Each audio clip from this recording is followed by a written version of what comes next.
For the first time in a long time, there isn't an entire arm's length list of dead celebrities to read the names of. All right. To give the tribute. Yes. Our celebrities deserve. Right. Except for one. I think I know what you're going to say. Yes. Larry Flint. Larry Flint, yeah. Has passed from this earth. 78 years old. 78 years young. Yeah, right. Really.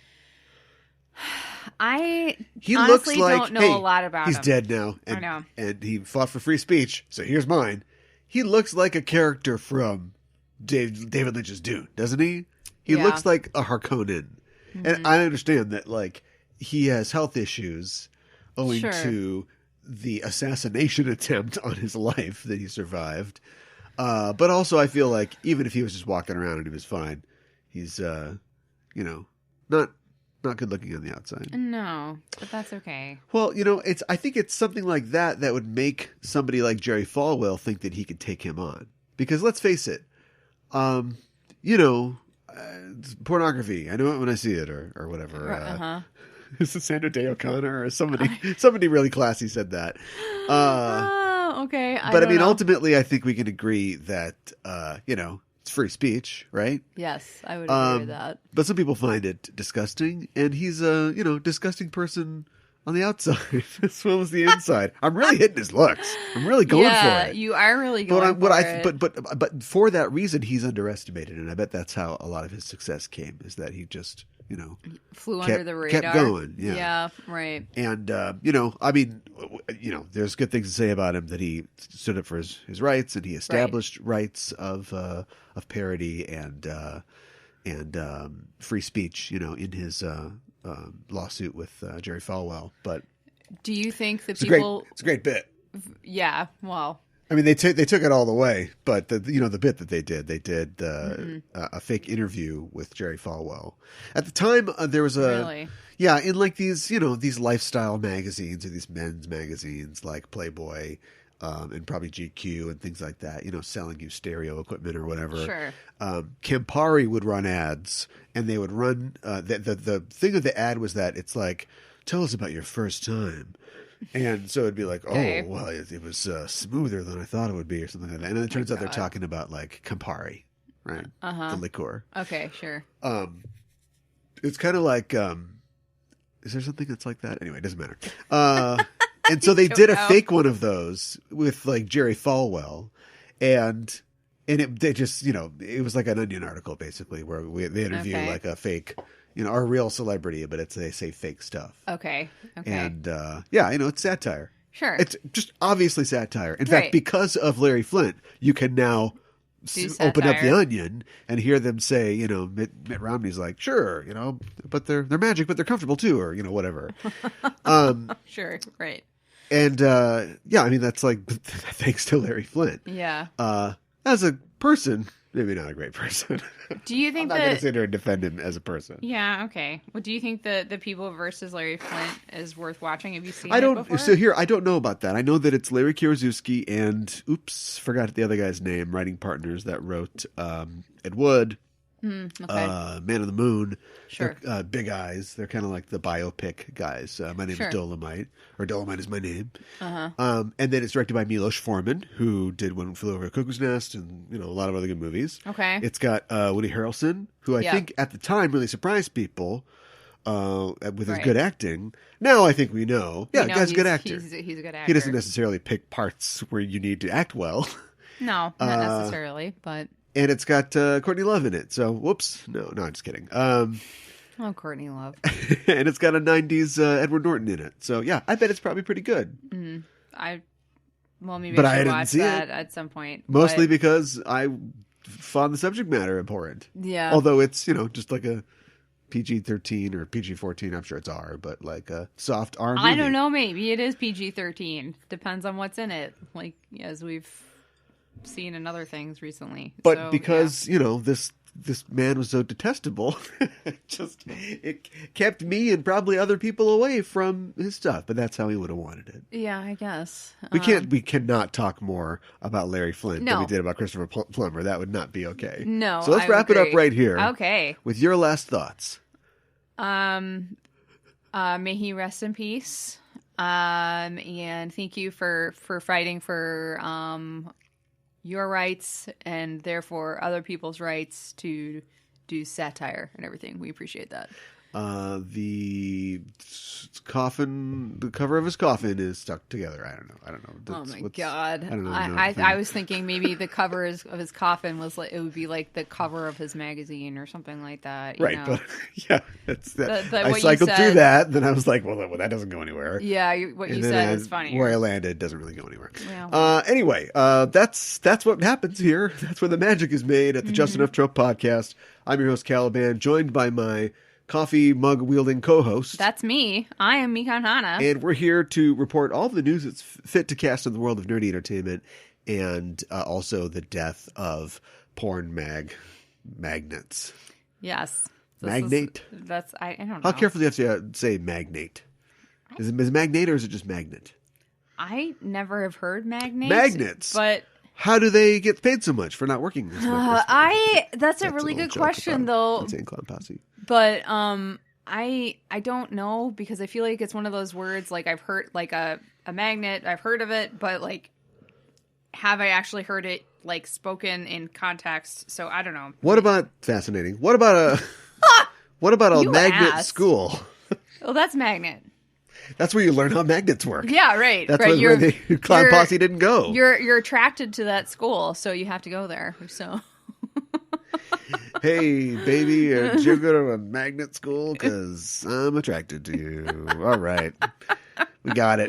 We did it. We got to get right into it this week because we just don't have the time. Do you understand? I do understand. There is so much happened while all those celebrities were not dying. So many things were happening on the nerd news front. Oh my God, so much. And we've got a lot of things to talk about and a lot of things to criticize. We don't always want to be critical, but I'm teeing up. This is I'm coming into this show mad. I'm going to leave this show mad. I know I seem very positive. You do. Right now, you seem very positively mad. I'm just saving it. Yeah. You know, the vitriol is almost spilling over like an overly full cup of tea or coffee. We're going to spill the tea because sure. And I completely understand. Should we talk about or mention what we're going to talk about and why? I was getting there. Okay. But somebody started talking instead. All right. But sorry. if she wants to talk about it, that would be fine. So we heard about. No, I'll do it. Oh, so okay. anyway, all right. Where were you going? So anyway, there's a new show on TV on Starz. Yes. Now it's not brand new. It was commissioned and aired on British TV last year. But right. It's just now made its way over to the States. Yeah. It seems kind of like the new hotness if you're checking things out on TV. I was interested in it because it is based on a novel, and it is sort of a period piece, but it seems to have kind of trippy mystical elements. Right. And I think I got it confused with that Josh Whedon show that's coming up. Well, they come off as being very with similar. Laura Donnelly in it. Yeah, right. But they're not similar, although we will talk about that one when it comes out in April. But this is one called The Luminaries. Yes. And it stars Bono's kid and that Indian guy that I've seen. Wait, she's Bono's kid? Yeah. Oh. Yeah. I didn't know that. Did you see the resemblance when she was like, oh, I don't know. No, I didn't. I did not. I don't have a Bono. Oh my God. You have an edge though, like at the edge. Well, none of the streets had names in the town. Yeah, okay, I screwed that up. Yeah, okay. Anyway, so the point is, it stars a couple of people that you don't really know, except one person you do know, which is kind of what drew us to this thing. Yes. And that is Ava Green. Ava Green. And we've got things to talk about and a review of the Luminaries, a 6-part miniseries, just the first episode that we are talking about at the end of the show. But before that, we're going to do, the thing. So the news thing. The news slurry. Because there is a lot of it. Yeah. Before we begin on that process, what's going on? Oh boy, I knew you were gonna ask me this. Oh man. I haven't really watched anything that you have not also seen. So I've watched a ton of things you haven't seen. I'm getting. Let me to pull it. up my HBO Max. Great. I'm rereading the Sailor Moon manga, so it's a little fresh in my memory. As we're about to talk about we are talking about the Sailor Moon Black Moon arc for Sailor Noob. Yeah. So I've been reading that, and then I've also been reading Jonathan Van Ness's book, Jonathan Van Ness from Queer Eye. And so been enjoying that. That's called Get On Out There and Get It Done. Oh gosh, I should know what it's called. He's the guy with the beard, right? Or no, he's shaved now. Well, yeah, he had a beard for a really long time. He's basically the show like stylist, so he does like hair and like skincare and that sort of thing, and he talks to people about self-care as well. Oh, so okay. The book's called Over the Top, by the way. Thank you. Over the Top. I should have works. known. That's what it was the called. Sausage is made. Yeah, because he, one of the things he talks about was like he grew up in a small town in Illinois, very gay, and was town? No, he was. And the town was he very grew up gay. in Sequin, Illinois. Yeah, right. He one of the things he talks about was like he was always the loud one in his family. He was always over the top, and he was always this, he was always that. His personality. He's got a lot of personality, but he talks about a lot about like positive things, and he had some negative things that happened, growing up as well. But it's in his gay town. The problems came from it not being a gay town. Well, I'm guessing. Yeah, I mean, largely he was. He's only 33 years old. That blows me away. I know, he's young. I mean, I'm not saying that he looks old. I'm just, it just seems like. Well, he kind of, I mean, he looks older than that. I guess I am saying that. I mean, he he auditioned for it, and he was like, "Yeah, I'll see what happens." Yeah, whatever. And he didn't know that he was going to get it. Didn't know. One of the things he talked about early on is like he didn't realize like how much his life was going to change because like people started recognizing him and then he was It's rich and famous now.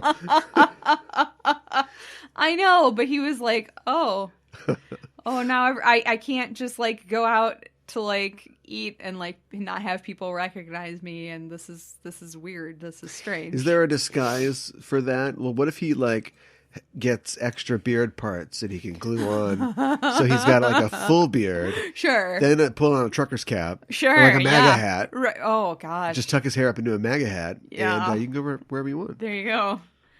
Oh, that sounds awful. But Well, anyways, how about you? What have you been watching? That's cool. I've been casting TV shows aside.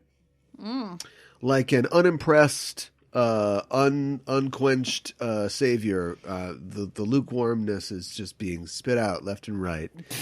Okay. By me going, let's try this. Nope. And then just moving on. Oh, okay. And I did finish the entire first season of Industry, HBO's Industry. And I don't know. I don't like any of the characters on the show. They're all horrible people. That's really hard to like a show. They're all kind of fascinating in some way. Okay. I don't want to talk like spoilers or what happens, but something happens that makes you just go, well, the show's over. I mean, that's it. There's just no way. After 8 episodes of these idiots all trying to kill each other, basically, the biggest idiot of all tries to kill everybody. And you're just like, there's no show anymore. But I found myself still thinking about it. I was in the shower the other day thinking, but if Harper said that, then why did she tell that guy that thing? And so, I don't know. I'll probably keep watching it. Oh, okay. We talked about CB Strike. I tried and immediately, let's see, the bar's not even halfway. I quit Mrs. Fletcher. We always talk about Fletcher? how much we like Catherine Hahn, and she does a bunch of projects. Yeah. She was in Mrs. Fletcher, which sounds like I can't tell you because I didn't get through the show, obviously, but it sounds like a movie version or a TV version of the movie that she was in, Afternoon Delight. She's always playing like a real, like, milfy, like a bored MILF, Sure. Because she's super milfy. Mm-hmm. That's the most I've ever, I don't think I've ever said MILF before. No. But they use it in the show, which is why I'm using it now. But she's always like, oh man, what if I got out there and got some bone, got boned. Sure. And then it's like, whoa, things are getting out of hand. That's what Mrs. Fletcher is about. Her son goes off to school. She's divorced, and so she tries to catch him dick. And then it's like where it goes awry. But its writing is so cliched. It's so like subpar. I don't even like Genji Cohen, but this is like aspiring to be but not. And I'm like, I'm not going to watch this. And then I started watching, but I don't know if I'll continue, the I'll Be Gone in the Dark documentary on HBO. Remember, this is the HBO podcast, so that's why we're doing this.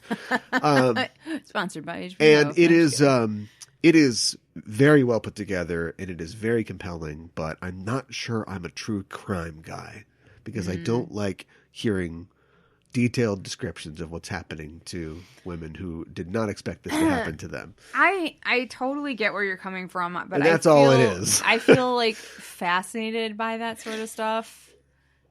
Like, no, if somebody's putting their makeup on while they were describing it, that would be different. Yeah, that's fascinating too. I don't know. One of my sisters, she likes really kind of like dark and dismal stuff. Like she has seen every single episode of SVU, and like watches other stuff, and it's just like, wow. I don't know. I don't know either. And then of course, Miracle Workers is on HBO. I like that too. What is that one? That's the one with Daniel Radcliffe. Oh yeah. I like that. I've started watching. I saw like one episode of that. That's like, what if we took all the philosophy out of The Good Place, but it was still funny. Yeah, right. And of course, there's 30 Monedas as well. We haven't got back to that. No, we haven't. We do need to make we were talking off the air about how we need to make a list. And HBO, make it an HBO night. Yeah, and like keep track of all the shows we need to continue watching because we're bad at like old people. Because I feel like that's something that now. old people would do. But I said we would guess make what? it. We would make it electronic. Guess what? So we're like the new old people, right? But then I said my mom has an iPad, so it's not just because it's electronic doesn't mean anything. Yeah, I guess. All right, let's talk about the news. Well, the big news is, or at least the news that I want to talk about the most is, Gina Carano is not currently employed at Disney. Nope. She did it to herself. Nobody, as far as I can tell, has wanted to be fired in recent memory as much as Gina Carano. She apparently worked really wanted hard to be fired. So, okay, you can have your wish. Well, I mean, it's like she's posted awful thing after awful thing after, and like, hey, it's like being a Jew in the Holocaust. No, it's not. That thing which, A, I guess you're admitting happened, and yes. B, your political ideas are helping recreate. So, big fan of the Holocaust, Gina Carano. Yeah, I mean, like your political persecution is not the same as being a Jew and the Holocaust. You are not, Republicans are not being murdered. There's no genocide. No, we're just tying them up. You don't defend really good ideas well. Oh. It's like in Glengarry Glen Ross, They've got the Glengarry leads. They're in a little gold bow in the film version. And you're not going to just give these to anybody. You don't give these to Shelley Levine because he's going to screw it up. Right? These are they're hot, ready to sell. They're going to buy, sell, whatever they're going to do. Yeah. Right? Right. So you don't give it to Shelley Levine. Uh-huh. He's going to screw it up. Uh-huh. And like, you've got a real, right down the middle of the plate, this woman is a fascist. And you're like, hey, we're not that bad to them. Like you end up making their point sometimes, I feel like. So I want to make sure that we say right off the bat that she has posted constantly yes anti-gay, anti-trans stuff. And then I guess we can report this now. We didn't talk about this yet, but here's the timeline. Pedro Pascal's sister came out as trans on like Wednesday or Thursday. Mm-hmm. And then I was like, the next day. Oh, yeah. See, sometimes, see what I mean? I'm kind of building something here. And then I said, was going to wait for you to interrupt. No, you're drinking your coffee. I should have gone then. And I said, that's going to make work uncomfortable. Mm-hmm. And then almost immediately, Gina Carano posted, because I'm sure she posted something else or a couple other things. Mm-hmm. But the real kicker was that, being... I don't know how she brands herself, the right or being conservative. Conservative, being probably. Conservative is like being a Jew in the Holocaust right now. Mm-hmm. And then people are like, well, in addition to being untrue, that's kind of anti-Semitic. Yeah. And then Disney's like, yeah, she doesn't work for us. Yeah. Which is a weird way of saying you're fired. It is a weird way of saying it. I agree. But here is the best part. She's already got a new job. I know. Yeah, she's going to make a movie with Ben Shapiro. And she's going to write... And the Daily Wire. Direct and star in it. Yeah, this is great, because this is the biggest get that he's ever got. Sorry, Tom Jane. What? So, what? Tom Jane? What I don't are you know how doing? many movies they've made, but I don't think he looks at whose name's on the check. I think he just cashes it. So Shapiro's whatever his business is, his studio or whatever it's called, just released a film called, I think it's called Run, Hide, Fight. Mm-hmm. And it's like ostensibly like a, quote unquote Christian film, but it's about a school shooting. But the thing about it is the girl who is the heroine in the movie, is like a super badass. And so she, diehards the kids that come to take over the school, who I'm sure are all like that Reverse Heathers show that got totally canned, are like, gay kids who are, we're going to bully you. That's how it works now. So she kills them? Yeah, she kills them. In a Christian film. Well, like I said, it's not, I don't think it wears its cross on its sleeve, which would be a dumb place to wear your cross. But maybe if you were like an Assassin's Creed or something. Sure. It's just, it's like a faith-based type thing. Wow. So that's awful. And Tom Jane's in it because, like I said, I think the guy he just needs money to not buy shoes. So this is like a big get for little Ben. Right. And of course she's going to write and direct her own movie. Of course she is. She's like, this is a huge dream of mine. SFL, and Tom Brady, has a fight with Roger Goodell or whatever. Mm-hmm. You're going to let him do whatever he wants. If Tom Brady's like, I want to kick. You can kick. Okay, Tom, sure. Yeah. You're on the Kentucky Hornswogglers or whatever the USFL team is. If he is going to create a conservative, quote unquote, Hollywood, he's done it. It's already been done. What do you call it? You can't call Bollywood is too fun. Hollywood is too fun. Mollywood is way too fun. Yeah. I just invented Mollywood. You did. I'm not going to get any credit for that. No. I don't know. I know. Nazi wood. Okay, moving on. Oh my God. So good. Goodbye. They were somebody. I think Hasbro was making a Cara Dune doll, probably along the lines of a Barbie situation, and that's over. So. Oh, okay. Well. All right. Yeah. I know some fans are like recast the character. I honestly don't. I'm upset because I liked the character, at least originally, but she ruined that for me. I was never really impressed with the character. Oh, I mean, I just liked that, like, she was like a kick-ass lady who was not like a twig. You know what I mean? I liked what I thought she represented. Cara Thrace too twiggy for you? I don't know. Sasha Banks isn't a twig. Yeah, I know. What about Ming-Na? What are Ming-Na ones? An angel. She is. She's a little angel. She is an angel. Let's talk about Justice League. Let's. So the Justice League trailer came out, and at this point I don't know where we are. Trailer, teaser. I think we've seen the first other videos. Trailer. I think this is like them saying, "Okay, if this was a movie, yeah. Is this a movie? If it was, this would be the trailer for it." Right. So, we watched it. We did. I just assume people listening have watched it. I mean, if I had to describe it, I'd say, it's just got stuff in it. It's got stuff in it. We've seen scenes. We've actually seen like whenever they talk about like the stuff that didn't make it into the Whedon cut of the theatrical film, you always see like, oh, he's poking the glass. Right. Or it's or you see the girl that plays Iris, who didn't make it into the film, or you see them looking at the hologram of Superman, from behind or whatever. Right. So I would say that it's like that. Only there are more moments that tell us that they have now shot stuff that matches that stuff, right? Or that's recovered footage from before. Either way, yeah. I was not. I'll just tell you how I feel. I was not impressed because it just looks like what I'd already described. Yeah. It just looks like they found more footage and threw it up.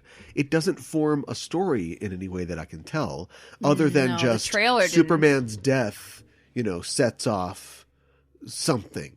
And maybe that has to do with Darkseid, which we do see in the trailer. We do see Darkseid. He's been added to the film.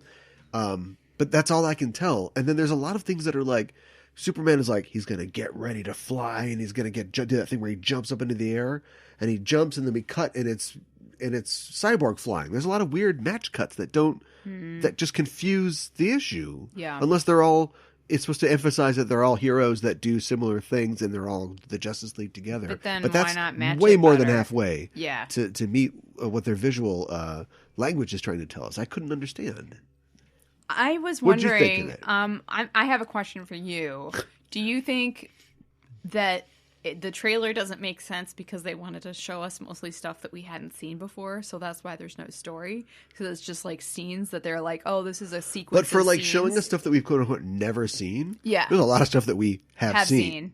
There's some extra shots of Ray Fisher as Cyborg, like in his jacket and stuff like that. Right. And I think I read that there is like a dream sequence, or like he's in a computer sequence where he gets his body back and he sees what Darkseid's plan is, or something like that. Are we going to get more scenes with him and his dad?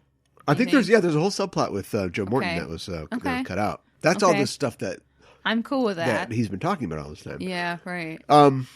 I wasn't like super excited about it, but like I didn't think that I would be. So I don't know that I'm trying my best to keep an open mind about it, but you know how I feel. I'm not a Zack Snyder fan. Right, but but you have to have an opinion. I didn't really get excited by it.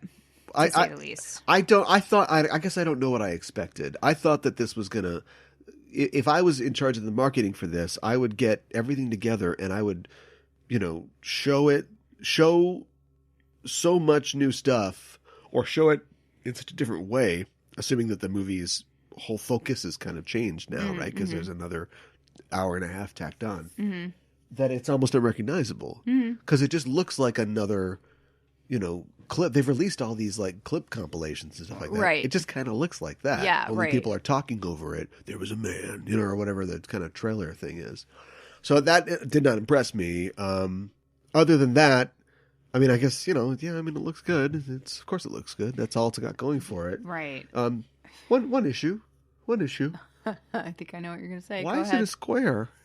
Oh, yeah. I don't understand this. I do not understand this at all. I looked this up. Yeah. And apparently it's in 4:3 because Zack Snyder's like, yeah, no, you can see more in the picture. It's like, more in the top. Yeah. But not more on the sides. This is a movie. Yeah. It's a wide thing. David Lean didn't go, no, we want to get the son and Lawrence in the same thing. He's like, no. He could do that by having Lawrence be on one side and the son's on the other side. I know. You did the cinematic equivalent of filming in vertical. And he is committed to this. I know. And all 4 hours of the movie is going to be in the Lighthouse format. Is he the world's greatest troll or what? Like, is he trying to, I think with, the Lighthouse, they're trying to make you feel claustrophobic, right? Well, it's supposed to look like, the daguerreotypes or something like that. Right, Or like old-timey. Yeah, or like a Super 8. They didn't have Super 8 back then. This is supposed to be relatively present time. It's not right, but but on his stupid effing video blogs, Snyder's drawing on a thing and he's going, no, see, because here you can see Batman, but the things above the symbol. the bat symbols above him, but you can't see it. But with mine, you can see it, and it's like, yeah, but that's the deal that you make when you have a cinematic aspect ratio. I know. You're not making a TV show. No. But you are, because it's going to be on TV. Except that our TVs are wide now. Yes. But also you insist that it's a movie, even though it's going to be shown on 4 nights for an hour apiece. That sounds like a TV show. I know. And I wonder if he just like does not have a good understanding of his own job. I don't know. You know who the real Joker is? Zack Snyder. Yeah. He's got us all. Yeah. He's got us all guessing. And of course, speaking of the Joker, we live in a society. Why? We see the Joker at the end of the trailer, and he's introduced with the line, he says, "We live in a society that," it's part of a sentence, but it's still But there's a the pause meme. there. Yeah. Which came out in 2018. Well, yeah. What is he doing? He is Hollywood's greatest, or Nazi-wood, whatever. He's Hollywood's greatest troll. He's doing this on purpose. It seems like it. And I've explained my theory why. It's because for all the the guns, by guns I mean up top here, Yeah, right. the arms, and the tattoos and everything. He's a nerd. He's a freaking nerd. I mean, he spent more time in lockers than in locker rooms, and that's and I fine. think that he has that and as I'm a nerd too, like. Yeah. He's got that self-consciousness. Mm-hmm. He wants to be a jock, but the jocks laugh at him, right? So this is him trying to be cool by putting a meme. No, it's in not his cool. movie? He's hurt. He's a hurt person. He walks down the street and he hears a woman laugh, and he thinks she's laughing at him, and she doesn't even know who he is. And so this is his reaction to things. Oh my goodness! And he tries to do things earnestly, but then he feels hurt, and he goes at home and shoots a bunch of film. And so he put, that his favorite Leonard Cohen song in this slow motion, sex scene. Everybody laughed because it's patently ridiculous. It's stupid. But instead of Tommy Wiseau, who's cool enough to go with the joke, right? He then cut the last one of these trailers that we saw. He set entirely to Hallelujah, and it was in black and white. Yeah. And he did that as 2 big middle fingers. Yeah. So I can't imagine that this "we live in a society" thing is not some kind of troll by him, or an opportunity to try to have a conversation with Todd Phillips' Joker. Kind of like, you got a Joker? I got a Joker. And yours is all about we live in a society, so that's my thing there. He keeps sending these stupid messages, but they're so confusing and so inside. He's the only person that gets it, that we're just left to ponder and think about what could he possibly mean. Somebody put him back in a locker, please. Oh my God. I think what you suggested about him trying to have a conversation with the other Joker film. I just had that thought today, because that's the only other thing that I could really That's the think only thing of. that, outside of him just being a gigantic, scalded troll, because that's all I can think of that makes sense. Because you think about it, and the other DC films that he's directed, he didn't direct the original Suicide Squad, so there wasn't a Joker in them. So this is the first film that he's directed. Suicide Squad, but he didn't direct it. No, I know, that's what I'm saying. So why? Now that he's going to have the Joker in his new cut, he's trying to sort of one up, stake his claim, to Joker. That's stupid. Yeah, no, it is, and especially he's barely in it. As far as we can tell, I had no idea what's going on. I don't know at WB Films, but then they don't either, because this is not really a WB film. No, they've all but disowned it. They've got their own problems. Some of them are related to cast members of this film. Right. While we're talking about films that have a connection of sorts to Joss Whedon, we should probably talk about Joss Whedon. I guess we must. So here we go. It's not going great. No. Not going great. It this past weekend. Worse. Yes, this past weekend, Charisma Carpenter, of course, formerly of Buffy and Angel. Cordelia, yeah. Shared on Wednesday on Twitter her own basically experiences with Joss Whedon and how he, quote, abused his power and created hostile and toxic work environments since his early career. Yeah, I found out that she was... Kirsty Swanson's a huge conservative now, so she's not going to Do you think she'll speak out on cancel culture? Because this is kind of what she would consider cancel culture, so she probably won't say anything. I don't know. And we can't ask Luke Perry. Yeah, well. And David Arquette, we don't want to talk to that guy. No, I don't. What about Rucker? Ooh, Paul Rubens? Somebody get to Paul Rubens. And when you get to him, he's like, excuse me, can I ask you a question?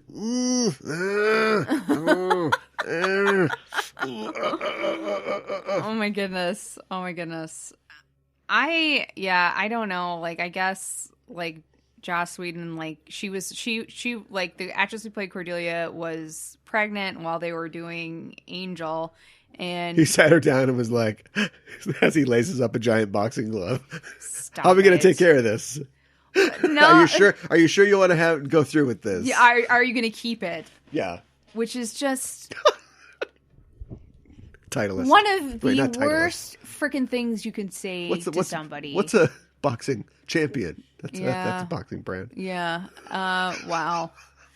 It's just freaking awful. So yeah. So anyway, we won't go through everything that she said, but she said some stuff.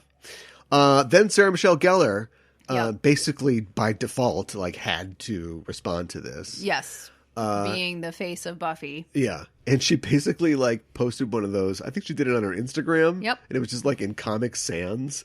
She posted, it like, seemed this. like it, yeah. just talk to somebody, you know? Yeah, I know, right? I mean, Helvetica, maybe. I don't know. I don't know. Yeah. And said, essentially, that she doesn't... Her first statement was kind of self-serving, because she's like, I'm proud to have been Buffy, but I don't want this to be my entire life. And it's like, okay, but I mean, you are inserting yourself into this. I don't want to be associated with Joss Whedon my entire life. Well, that too. Yeah. Although, you know, you're proud to be Buffy. Yeah. And but basically said, like, I stand by what people said, more or less. I stand with survivors and believe them and all that stuff. Right. So that was like, okay. Then Michelle Trachtenberg, who played Dawn on Buffy, spoke sister, up. Yeah. Right? Yeah. And said basically, he did, quote, not appropriate behavior on the set.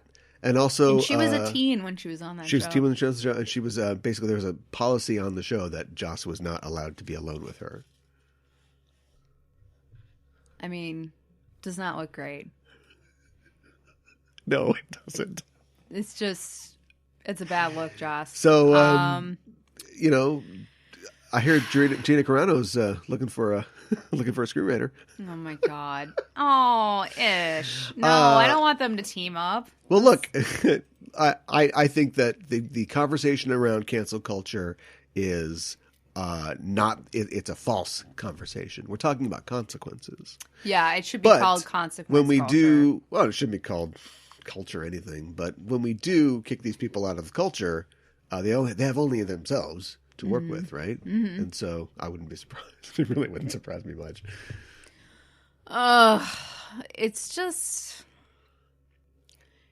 It's disappointing because, look, is it so much to ask to, like, not be an asshole? Like, don't say hurtful, harmful things. Don't do hurtful, harmful things. Don't write hurtful, harmful things. Like, just, like, think about how what you do and what you say, like, it affects other people. Yeah.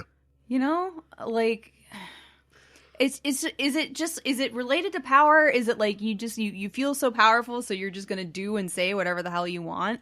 And it's about power. Yeah. And control. Yeah. I don't like it. It always has been. Yeah. I want to add just before we move on that Marty Noxon, who was a showrunner of Buffy for a while and was a writer-producer, stands by all the accounts.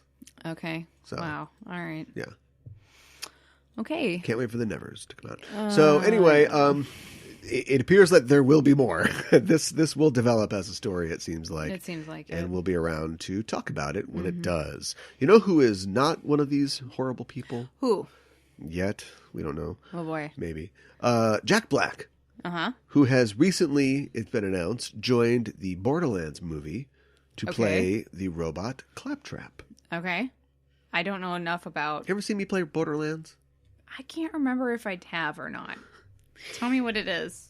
It is a Mad Max-esque game where you play a vault hunter, I think they're called, and you're on an alien. It's a frontier colony on an alien planet. Is it really orange? Things. It's very cartoony looking. It's like cell shaded. I think maybe I have seen. And there's a robot that's like, "Hey, I'm Claptrap. Oh, let me help you out." And that's Jack Black. Yeah. Okay. This is probably good, right? Yeah. The only thing is that Claptrap is like, he's relentlessly optimistic and he's unintentionally funny. And like Jack Black is just sort of like Robin Williams 2.0, right? So I wonder if Claptrap will be more self-aware in this film version. But otherwise, I think it's a great idea. Speaking of toxic people, the movie's directed by Eli Roth, so I don't know, make of that what you will. It was also announced that I think it was already announced that Jamie Lee Curtis is involved, but Jamie Lee Curtis will be involved. Okay. And Kevin Hart and Cate Blanchett. That's an interesting. It's a video game movie. Yeah. With the yogurt lady. A guy who, by all rights is very successful and makes a lot of money, but doesn't do a lot of like what I would call high profile type stuff. I didn't see Central Intelligence. And Jack Black. Yeah, right. Why is Cate Blanchett here? I don't know. Why is Oscar having Cate Blanchett I don't know. in this film? Maybe she's a fan of Borderlands. She's also in her mid-40s, maybe, right? Late 40s. Yeah, right. So it's that sort of like, I just got to take everything. I need work. I'm just doing the nest egg at this point. Right. Because the phone's going to stop ringing tomorrow. It's depressing. It is.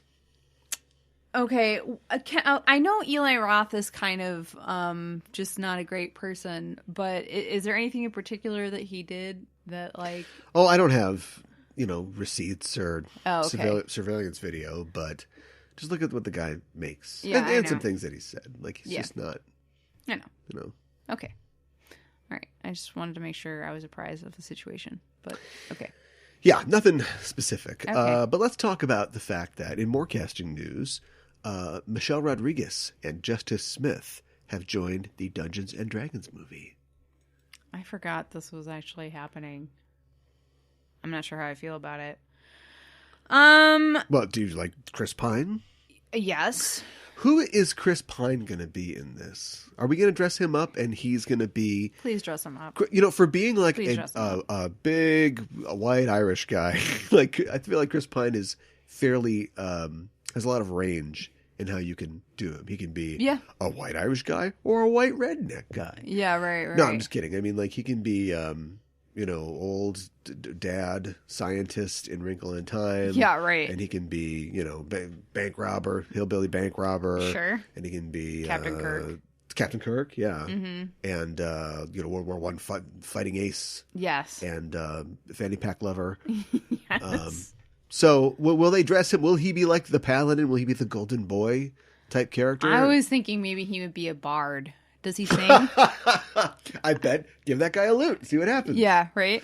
I bet he can do that. Yeah, I bet he could. Or will he be like a wizened, kind of wizard? A wizened wizard. Yeah, I could see that What's too. the root on that?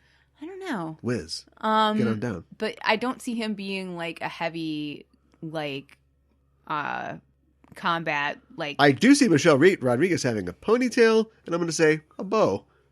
Right? Oh, it's you think a bow? Like, we're going to get that treasure right now. Come on, let's go. Here we go. Like a bow or, I don't know. Crossbow. Or crossbow. Yeah. But I could see her with like a sword or like even like a club. I mean, I think she's versatile.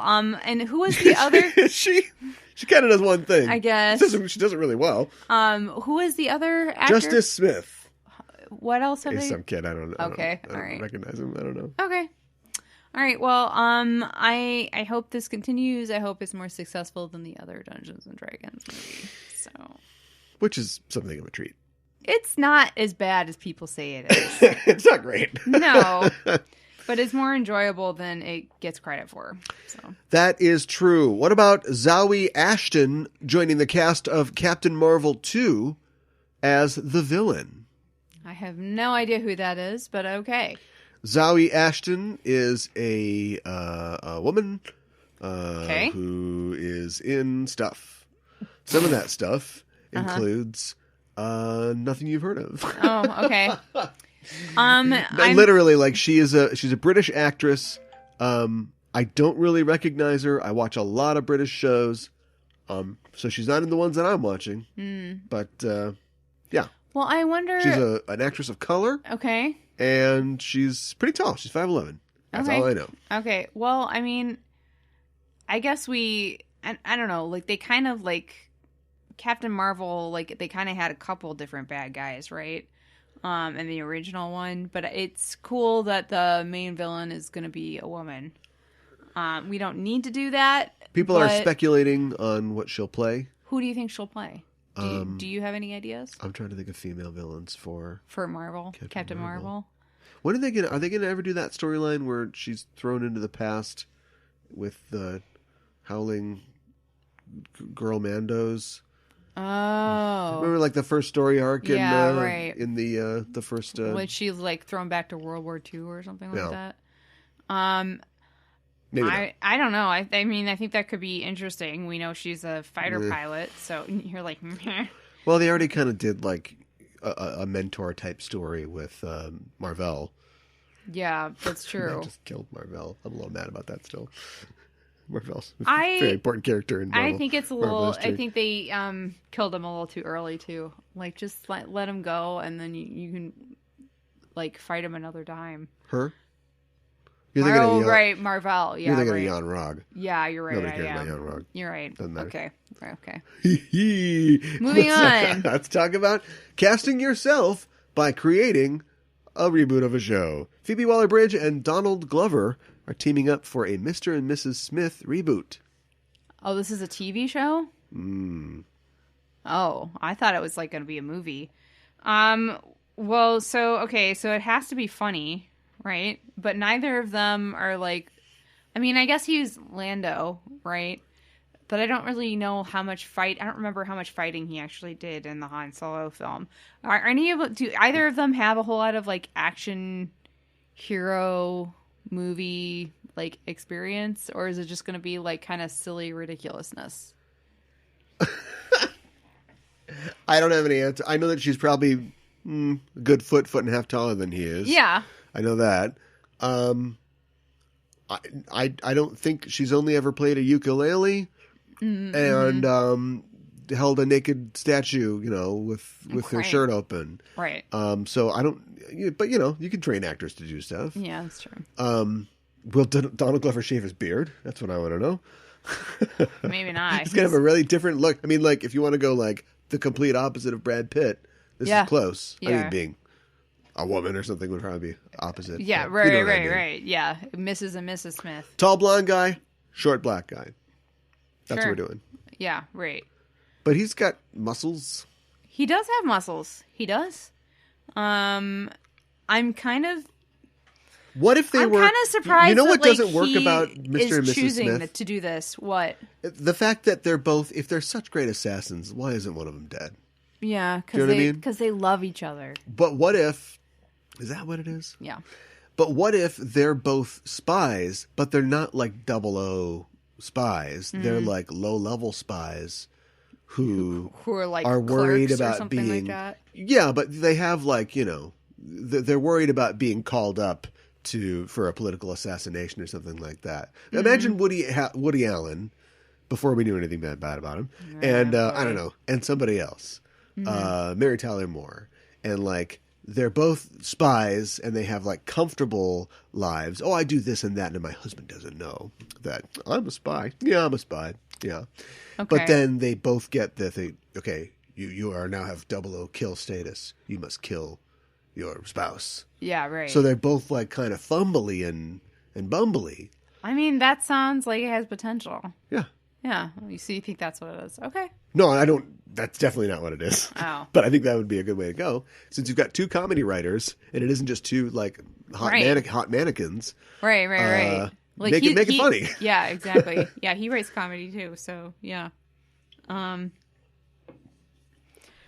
just like, he's so choosy with like the acting projects that he does. Why this? Because he's going to get paid. I guess. He's going to get paid 3 times. Yeah, I guess. And working with, maybe he likes Phoebe Waller-Bridge or something like that, you know? Yeah, I'm sure they would like working together. Yeah. Okay. So that is neat. In other news, this is Black History Month. Mm-hmm. So we can talk about some Black entertainment news. It looks like DC Comics has done, and erased Michael Davis from Black History Month. Michael Davis is one of the original creators and founders of Milestone Media. Why do you say erased? What do you mean by that? Because DC for Black History Month is pointing out Milestone Comics and Media, and specifically the character of Static, and their creation by they're basically spotlighting authors and artists like Dwayne McDuffie and Denny Cohen and Jamal Eagle. Okay. And they left out Michael Davis. Why did they do that? I don't know. I think that is there I just don't understand. I don't know exactly. Okay. He was a co-founder of Milestone. Uh-huh. He has complained in the past that they have done that, so maybe they don't like him for some reason. And because he's making noise? I guess I'm not sure what it is exactly. Yeah, huh. Okay. He actually, I'm getting this story from Bleeding Cool, and he actually writes an article for Bleeding Cool. Oh, okay. And so you think that there would be more background on this. You would think. Michael Davis just says in the article, it's like, yeah, they've been doing this for like 20 years, so... He says there's some precedent there. It's just shitty. I'm sorry. It's crappy to do that. DC, for their part, did apologize, but... Okay. Reset the counter! Yeah, right? Oh, DC. Which had barely ticked over a single day. Yeah, no, seriously. After Shazambulance, or whatever it was. Shazam.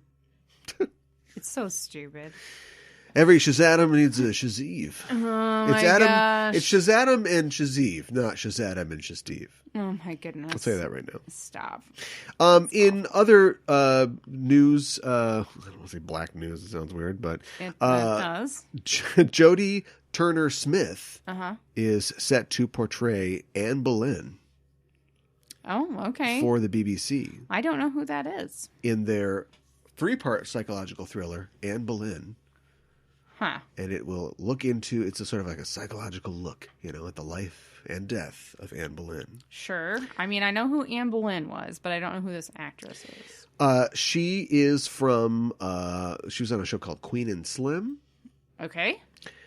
She was, or a movie actually. And, boy, you're really coming at me. You're really good with the catch me out.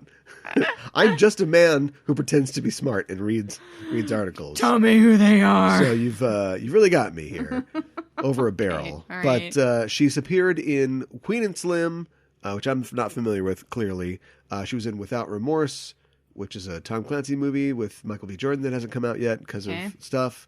She was on The Last Ship for a while, a CBS series. Okay. CBS, ABC. She's been in some stuff. Okay.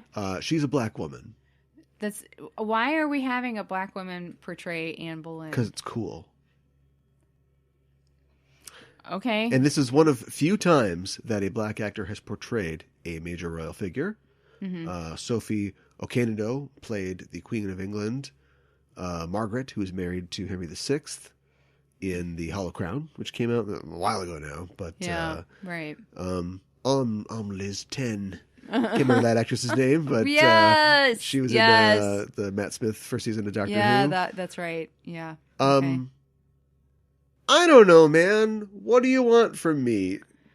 She was the historical figure was the hottest thing on sliced bread until she refused. No, you hear me, loins? Until she failed to provide a healthy male heir. And so he accused her of witchcraft. She became somebody who, to this day in English society, is persona non grata. And I think it is very wise and interesting to cast a black woman in that role. Okay. Well, I'm curious to see it. In the traditional sense. Yeah, okay. Well, I'm curious to see that. Yeah, really interesting person. Wasn't she Henry VIII's second wife? Am I remembering that right? He had so many wives. Died, beheaded. No, divorced. Divorced, beheaded, died. Divorced, beheaded, survived. Yeah. Yes. Yes, because Catherine of Aragon was his brother's wife, and he supposedly married her because he's like, I just saw this the other day. I saw a thing talking about this, but like the law where you gotta, marry your brother's wife or whatever if he dies, sort of thing. Yeah, and then as soon as he found like a hot piece, he was like, yeah, that's a weird law. We shouldn't do that. This is actually, and it isn't really divorce. It was annulled, wasn't it? Yeah, maybe it was. Yeah. So annulled. So yeah, it doesn't work with the rhyming scheme. But I've seen like portrayals like suggesting that like Anne Boleyn was like into him and planted the idea that like he should get divorced or annulled. It's all in the Tudors. Yeah, right. 100% historically accurate. Yeah, right. Bridgerton star Regé-Jean Page is going to host SNL, as if anybody cared. Well, good for him. And I asked you, but I want you to tell the audience, why him? Out of everybody from Bridgerton? Yeah. Okay, well, I think bet the girl's probably like, thanks. All right. I mean, now that I'm thinking about it, I think that's a fair question, but I think that he... is he the breakout star? I think he might be the breakout star because I think he is very charming, and I don't know that he probably has done stuff before this, but this is maybe the most high profile thing that he's done. And yeah, she's the female lead. She's great too, but like she's like, I think he is able to within the show have more range character wise, and so they're like, oh, that guy, and oh, that guy. Yeah. Everybody likes the flamboyant's not the right word, but the charming, disarming, rake, and nobody cares about everybody likes the Darcy, nobody likes the Lizzie. Right. But that's not a perfect example. But that's not exactly girls true. love Lizzie. Yeah. Bennett. But I think that's part of it. The only other thing that I was thinking of, like you brought up, is the actress who plays the character Penelope was in Dairy Girls, which was another BBC show, and is a comedy. Yes. So she's that's a great comedic. Point. Is this guy funny? I don't know. He hasn't really been given the chance to hosted SNL like twice, didn't he? So how funny do you have to be? Right. The Last of Us HBO series is still going, baby, and they have cast their two leads. They have. They've cast Pedro Pascal as Joel, which can he play the guitar? He must be able to. He must be able to. I know to. Oscar Isaac can play the guitar. Yeah, I know. He won't stomp. But I think that's strong. And Bella Ramsey as Ellie. You might know Bella Ramsey as the little girl who's from the north. Yes. And she's, I don't remember any of her lines. Mormont or whatever, isn't that? Lila Mormont. Yeah, the young, the young bear cub. Yeah, right. Who's older now, obviously. Yeah. I don't know. I feel I feel okay about this. I'm not super familiar with the game though, so I'm not maybe necessarily like. It's a movie that pretends to be a game, basically.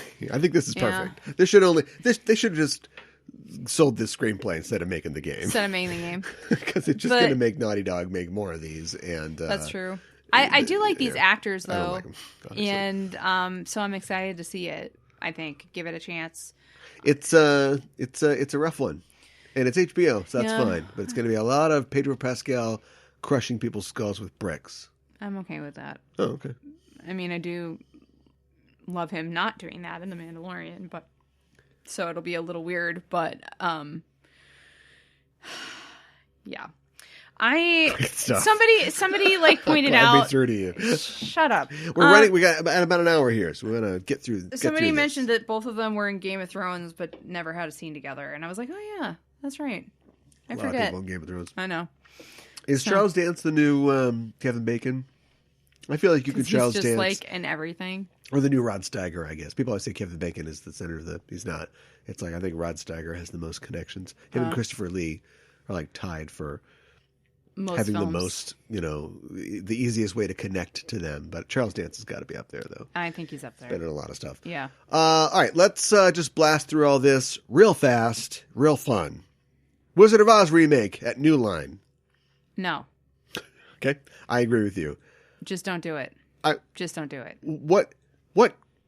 What kind of Unless balls? you're doing a retelling, like... No. We've had a million of those. We have had a million of those. This is going to be a literal... As far as I can tell, this is literally going to just... They're going to do The Wizard of Oz. No. It's going to be directed by Nicole Castle.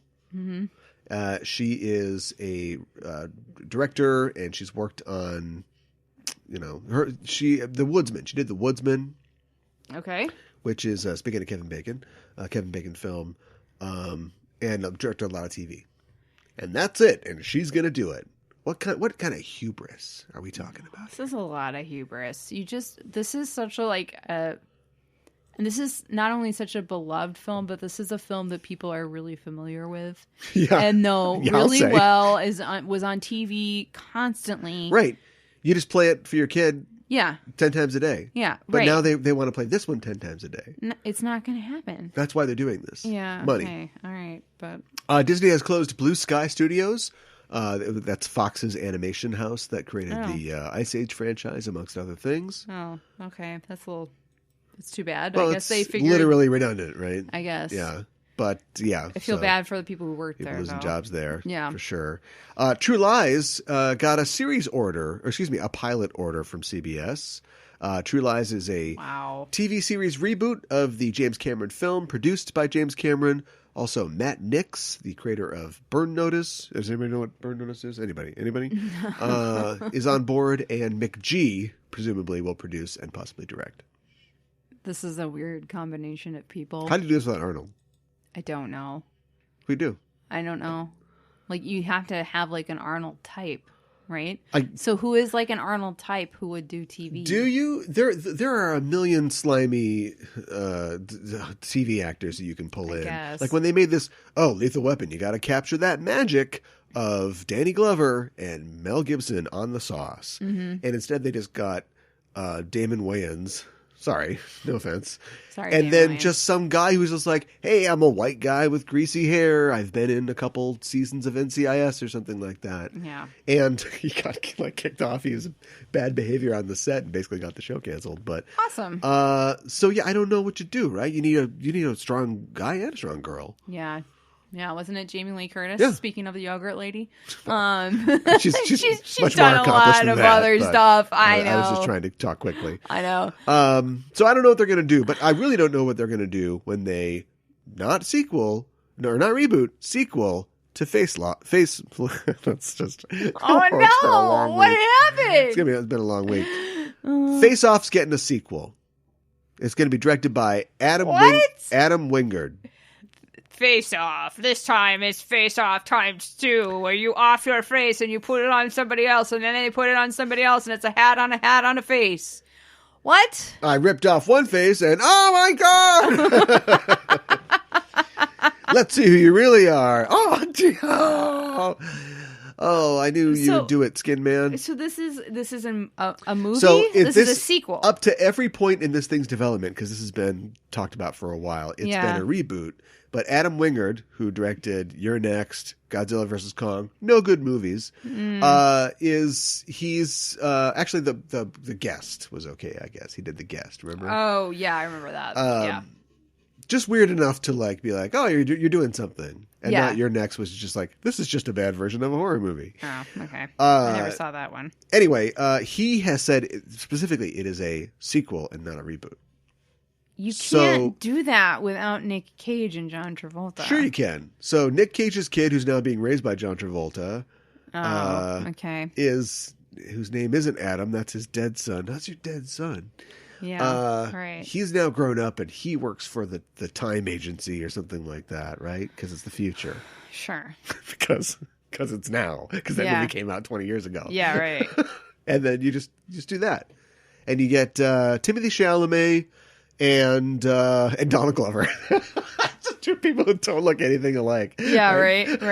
Yeah, sure, right. Or you make it a treatise, a meditation on gender identity issues. I have a guy and a girl. Yeah.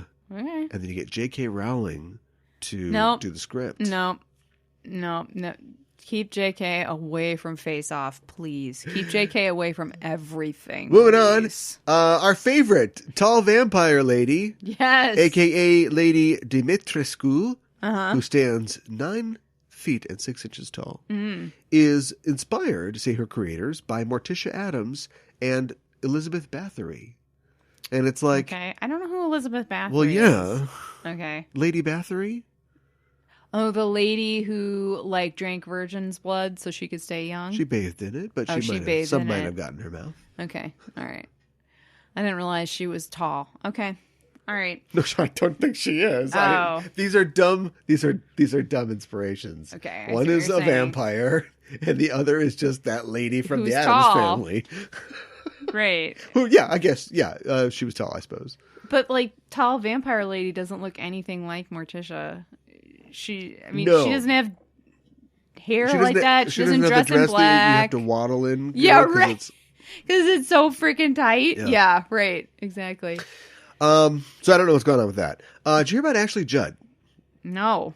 She shattered her leg in a catastrophic accident. What happened? She has a charity, or she works in the Democratic Republic of Congo. Okay. And she was there you think an actress or an actor sponsor just rolls in at the end and goes, please give to these children. Yeah, right. But apparently she's really part of this effort, and she was in the jungle. Oh my goodness. At a research camp, and she tripped or fell or something like that, and basically got she broke her leg. Oh my goodness! In a million places. Oh my goodness! And then I don't think anybody was with her. It's just funny. So she had to. She was on the forest floor for 5 hours. And then they, of course, that is terrifying. Of course, they're in the jungle, so it's not like you can have your Health cell Partners phone. is right down the road, right? So they had to put her on a motorbike and drive her 6 hours to a hospital, and the entire way she had to hold her leg together because it was broken. Oh my god! Yeah. So couple of things. Okay. If you're gonna go wandering in the jungle, bring a buddy. And don't go by yourself. Jungle buddies. Yeah, and holy cow, I can't imagine holding your leg together on a motorbike for 6 hours. That sounds really painful. I had a teacher in high school, science teacher, who he worked in the Peace Corps at some point before maybe in college or before he became a teacher. And so he had a bunch of stories. He was also incredibly accident prone. So I always knew that if we could get him talking, it would, he'd just tell a story for 20 minutes and no homework. And so he told us a story once about how he was in a similar situation. He was in the Peace Corps, I think, in Africa, and he had a motorbike, and he crashed it. Wow. Landed in a ditch, and he broke his collarbone, but did it so that it was out. It was a compound fracture. No. And so he was just lying in this ditch, in pain, and eventually he had to get back on the bike and drive himself to the hospital. Oh my god. And he had to basically hold his arm down. And of course, these are not paved roads. So no. The entire That's way, what I'm imagining. You're being jolted.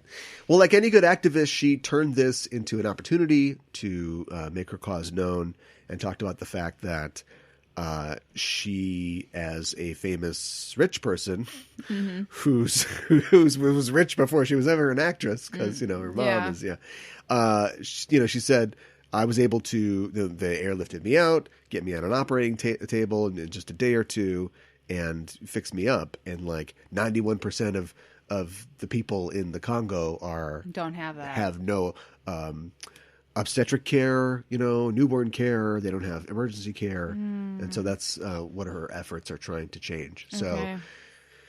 Commit to the bit. Yeah, jeez. Just okay. say you're bit by a snake or something. Jesus Christ. Oh my gosh. So hopefully she'll be up and around soon again. Yeah. And if you want to know more, I guess Google her efforts. The Real World is being revived at Paramount Plus because we got this money. We got this money. We're going to spend it.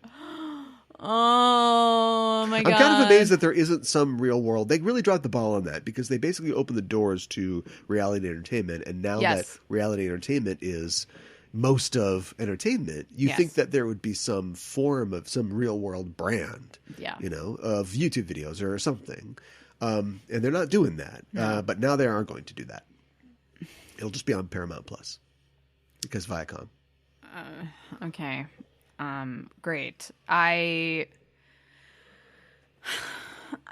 started thinking about this and then I stopped myself. I was like, does anybody care about this? And then I was thinking, yes, of course, because people like watching other people make horrible decisions. And reality TV has shown that. Yeah, right. But now for real. Yeah, exactly. So they want to see somebody's ride get pimped. Uh-huh. And then that person has to basically strip everything out of the car and just sell or junk it because you can't afford the insurance on a car with 15 TVs in it or whatever. I never thought about that. You could find interviews of people who pretty much everybody who was on that show 2 weeks after they had to get rid of their cars. So it's like, thanks, X. What else is going on? Speaking of hubristic remakes, Paramount, here's that name again, is going to remake The King and I. Another one. What the hell are you doing? Stop it. Stop it. Nazi Wood. Wait, which one are they? Mollywood? Nazi Wood is the conservative one. This is literally just a twinkle in an eye. There is no director. There's no writer. There's nothing attached to it except for somebody just...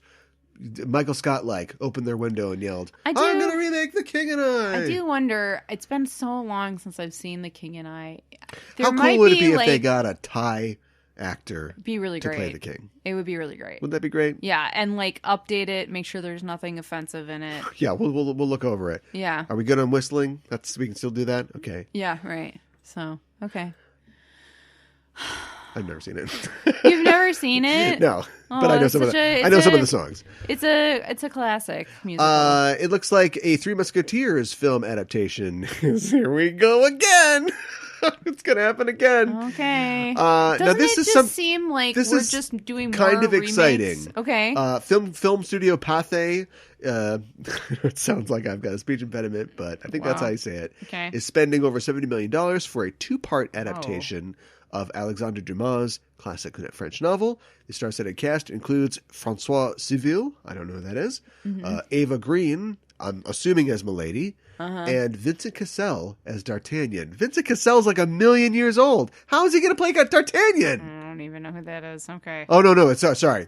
Bad article. It's got 1, 2, 3. So Francois Civil will play D'Artagnan, Ava Green will be Milady, and Vincent Cassel's Athos. Okay. I don't see him as an Athos, but if he has to be in it, I suppose that he's going to be Athos. Okay. All right. Are you... Does it just seem like we're just... When are there going to be more, new movie ideas? I feel like we... Right, but there's never really... Okay, yeah, the Richard Lester ones are great. And they're fairly faithful to the books. This seems like it's going to be faithful. This isn't going to be a steampunk F-fest like, the last one was. Right. So here's the deal. There was a show a couple years ago. There was a Three Musketeers show that was not very good. Okay. Even though my friend thinks it's good. It was not very good. No, that's fair. Don't tell him. I won't say anything. And they just recently did one with the guy from CB Strike, who is a perfect Athos, was Athos. Oh. And I've got it on tape. I haven't watched it yet. Okay. They always want to add something to it. They want to add kung fu, or they want to add steampunk put a spin on it or something. Yeah, right. These are some high-profile actors with a lot of money, with a very traditional studio. Maybe they'll just go straight, and it'll be great. We can hope. And they'll be talking in French. Yeah, there you go. Okay, all right. I say we to that. Let's do one more story here as we get out of here. So Judd Apatow is creating a movie. No, wait, come back. Let me finish. It is going to be about the pandemic. No, hold on. Come back. Oh, my God. And it will basically be, another improv fest. I think it is nominally about a bunch of actors who try to make a movie while they are stuck in a hotel during a pandemic. Will this come out during the pandemic, or will this come out? It's going to come out soon. Whenever they can get it done, I'm sure they can turn this around pretty quick. I was going to say, because if it's done after, will anybody care or anybody want to see it? Here's why they're going to care. It's titled The Bubble, not that. And here's who's in it. Karen Gillan. Yeah. Fred Armisen, Maria Bakalova. Okay, going down. I don't know who David that Duchovny coming back up. Okay. Keegan-Michael Key. It's like I didn't even hear anything. Pedro Pascal. And Peter Serafinowicz. Okay. It's an interesting cast. All right. Okay. And it's Apatow has co-written the script with Pam Brady, formerly of Lady Dynamite. Oh, okay. All right. Sounds good. I might give that one a chance. Who would you add to the cast? Apparently everybody gets to add something. That's how they got all these actors. I'm going to add Marcel Marceau. You? Who would I add? I'm going to add Catherine Hahn. Audie Murphy. Okay. Let's see here. Who else can I add? Who's funny? How about a Maria Bamford? The second Rin Tin Tin, not the first one. Racist. You're just doing random things now. I'm gonna add a race car. Johnny Weissmuller. Tommy Wiseau.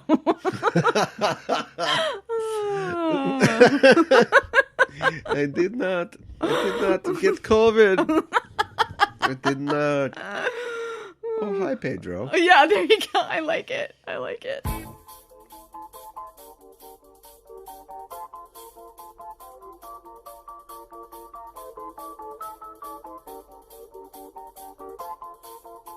Blinded by the light, wrapped up like a deuce, another runner in the night. Two souls linked by the stars and by destiny. Both find themselves on a remote island in the southern Pacific, known as New Zealand. Heard of it? It's not the island? And their destinies are intertwined with the lives of the people on that island. Caught in the web of a mystery. The mystery.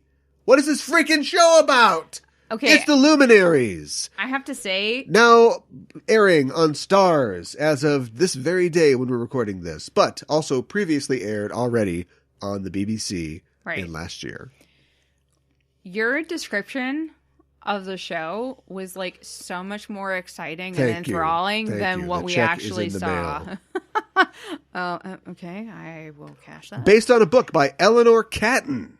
It is set on the South Island of New Zealand in 1866, which was basically the gold rush, the frontier time of New Zealand. You know, when we were watching this and we were talking about one of the actors in this is Indian. Yes. East Indian. Yes. But just say Indian because you're Indian. Right. Actor Himesh Patel. And we were talking about how I was wondering if he's the guy from yesterday. Okay. If he was experiencing discrimination, and you were like, because there's a scene where this guy's kind of like, what do you call it? I don't know what he's trying to do. Trying to ingratiate himself with this guy. Right. And I'm like, does he like this, or is he thinking like, oh, this guy's a black guy I don't like, or an Indian guy I don't like this? Yeah, right. And you were like, no, I don't think so. And I think you're right. I think it's just colorblind casting, which is fine. But one of the themes of the show, I think, is racism against the Maoris there. And you said something to the effect of like, would that still be going on? And I was like, that's going on right now. I didn't know. That's my ignorance. We all love like Taika Waititi, but who's I think more Jewish than he is New Zealander. Sure. Which is fine. But but no, like they wrapped that up in like the 50s. Like that was, and by wrapped up, I mean, just kind of got to a place where it's like, okay, I guess this is probably okay. That was a problem for a long time. I had a question. And by problem, I mean white people killing and taking the land of Maori people. Yeah. I don't know if I heard this right while we were watching the show. I thought the guy who was ingratiating himself to Hamish, Played by Martin Sonkus. I thought he said something to the effect football player that like if you see somebody who's Indian, you have to greet them or something like that. Otherwise, it's bad luck. Did I mishear that? I don't remember that at all. But did my brain? But just, I went like, in and out quite a bit. Did my while brain just like put that in because I was so confused as to? I don't even know why that would make sense though. I don't even know. I don't know either. As we said before, yeah. Is this racist? I don't know. Stars Hamish Patel and Eve Hewson, who you learned just today. I did. Was Bono's kid. I was today years old when I learned. Yes. She is. It's funny because I've never crossed paths with her before, even though she's been in a ton of stuff. Okay. She was in, of course, the Robin Hood movie, the Guy Ritchie Robin Hood movie. Just Guy Ritchie, right? See. No, it wasn't. Wasn't it? The King Arthur one was Guy Ritchie. This is just McGee or something like that. Oh, okay. I remember we looked that up and we were surprised to find out there were no names at all that were really attached to it. Oh, okay. And she was also in The Nick, which I've heard is good and I have not seen for a long time. No, I haven't seen it. That's all you need to know. We'll talk about her later. Yeah.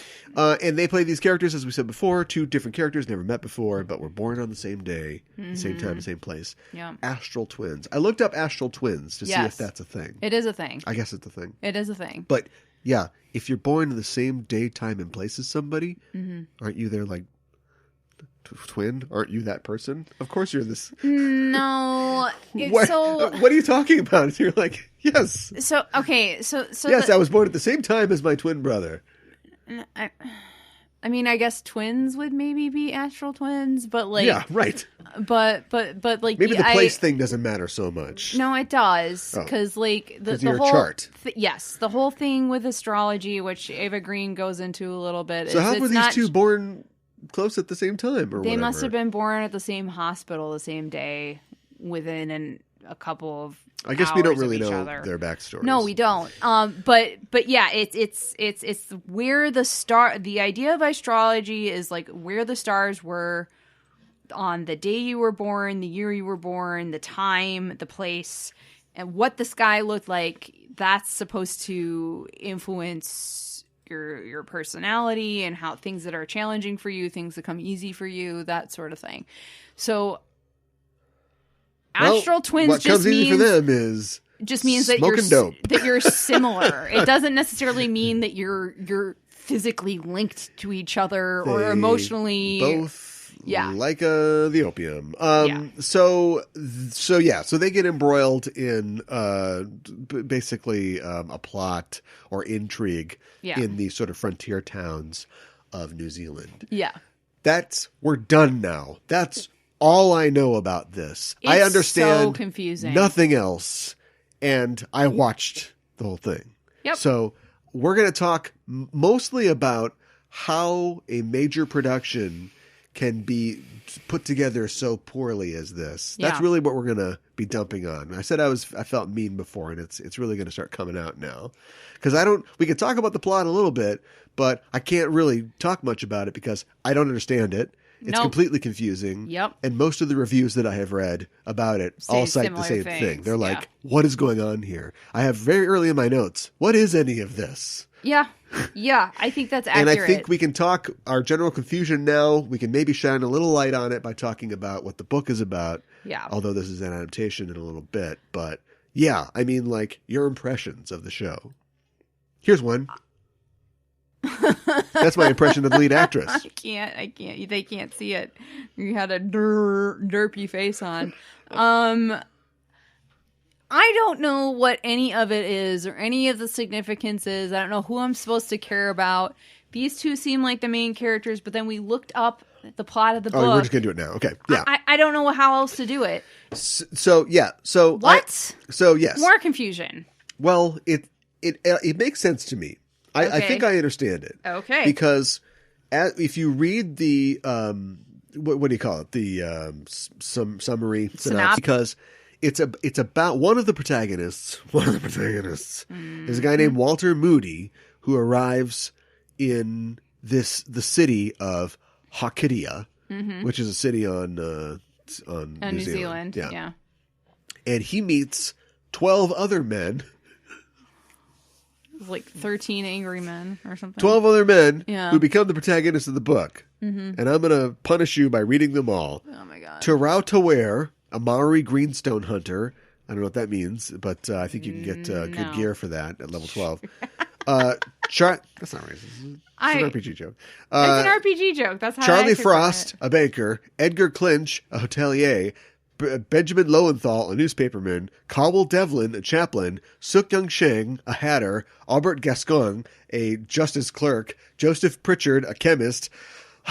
Thomas Balfour, a shipping agent. Harold Nilsson, a commission merchant. Kui Long, a goldsmith. And Dick Mannering, a goldfields magnate. Now, I watched an hour of this show. Yep. I saw at least, I know I saw a Chinese guy, but I saw at least 10 white guys. And I don't know if any of those people are these guys. Yeah. And you know why?